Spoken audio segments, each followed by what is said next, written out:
কেষ্টদার জামিনের জন্য আমরা সব দীর্ঘদিন ধরে অপেক্ষা করছিলাম। আগামী কয়েকদিন পরে মায়ের দুর্গাপুজো শারদোৎসব শুরু হচ্ছে।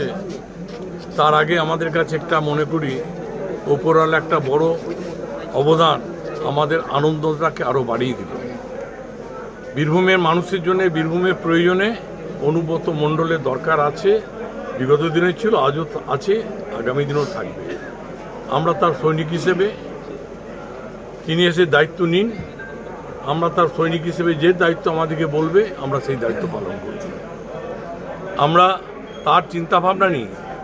আমরা কিন্তু বীরভূমটাকে, যিনি প্রায় 2 বছর ছিলেন না, আমরা বীরভূমটাকে ওর চিন্তাভাবনার বাইরে কোনো কাজ করিনি। এবং 2 নম্বর হচ্ছে, এটা বীরভূম জেলা একটা অনুর্বর জেলা ছিল,